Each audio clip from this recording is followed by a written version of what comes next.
देखिए मौत सिर पर नाच रही है, इसलिए हमें कम सोना है। क्या करना है? कम सोइए। आप लोग कितने घंटे सोते हैं? सूर्य भगवान के उदय के पहले हमें बिस्तर त्याग देना चाहिए। सूर्य उदय होते ही, अरे सूर्य का उदय होना आपने कभी देखा कि नहीं? हाँ या ना? जरा बाहर निकलकर सूर्य का उदय देखा करो, सुबह की वो लालिमा देखा करो, सवेरे वो चिड़ियों का चहकना सुना करो। यही तो आनंद है प्रकृति का। जिसने ब्रह्म मुहूर्त नहीं देखा वो ब्रह्म का दर्शन क्या करेगा? इसलिए सुबह के वक्त को ब्रह्म मुहूर्त बोलते हैं। सुबह जल्दी जागो। सूर्य भगवान आ गए और तुम अभी तक सो रहे हो। सूर्य भगवान कहेंगे, वाह मैं तेरे घर आ गया किरण लेकर, रोशनी लेकर, और तू दरवाजे भी नहीं खोला। जिस घर में सूर्य उदय होने के बाद भी दरवाजे बंद रहते हैं, उस घर में कभी सुख नहीं होता। इसलिए सदगृहस्थों का नियम हो, सवेरे सूर्य उदय के पहले जाग जाओ। लगभग 5:30 बजे या 5:30 बजे बिस्तर छोड़ दो, और छोड़कर सबसे पहले बढ़िया 2-3 गिलास पानी पीकर 100-200 कदम चलकर और बढ़िया अपनी क्रियाओं से निवृत्त होकर स्नान करो। स्नान करके सूर्य भगवान को 1 लोटा जल चढ़ाओ। सूर्याय नमः, आदित्याय नमः, भौमाय नमः, खगाय नमः, मित्राय नमः, भास्कराय नमः। ये हम हिंदुओं की पहली पूजा है। वो व्यक्ति हिंदू ही नहीं है जो सूर्य भगवान को जल भी नहीं चढ़ाता। दोनों हाथों का मंथन करना चाहिए।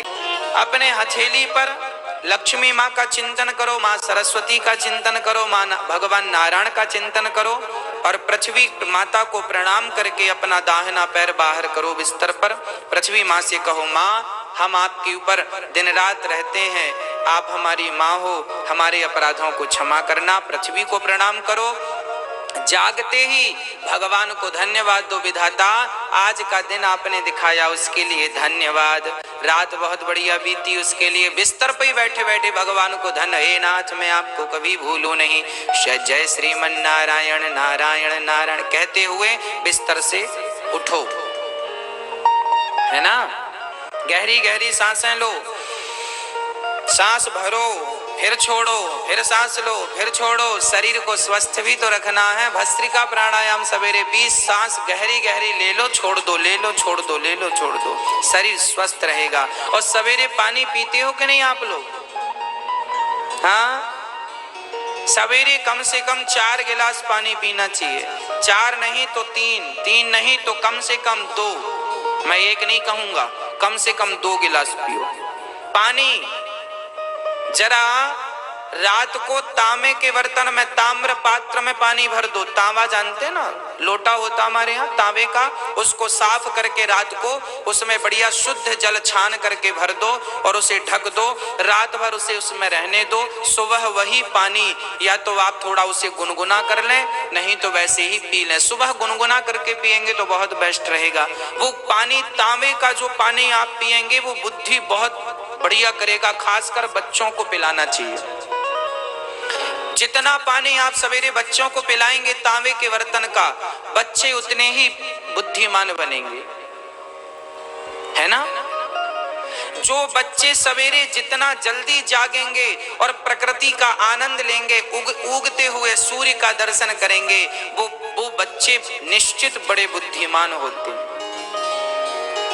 हाँ, बड़े मेधावी होते हैं। इसलिए जल बढ़िया पिलवाओ, और फिर जल पिलाने के बाद सबसे पहला काम क्या होना चाहिए?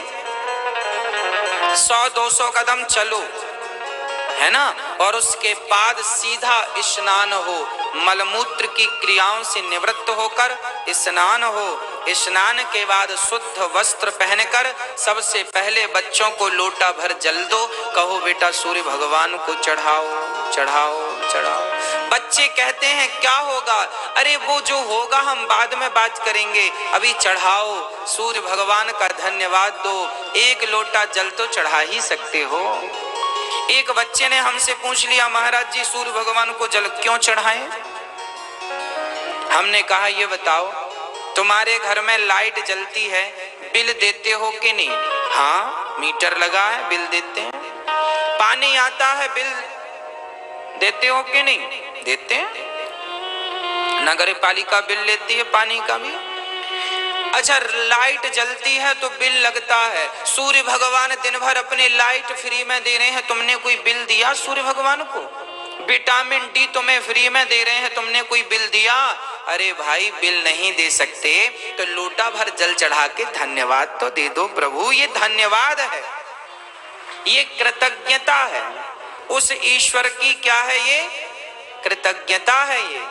और आजकल लोग कृतघ्नी हो गए हैं, विटामिन डी भी ले रहे हैं, सूर्य का प्रकाश भी ले रहे हैं और उन्हें प्रणाम भी नहीं करते। वाह, तुम कैसे, तुम जिस पत्तल में खा रहे उसी में छेद कर रहे हो।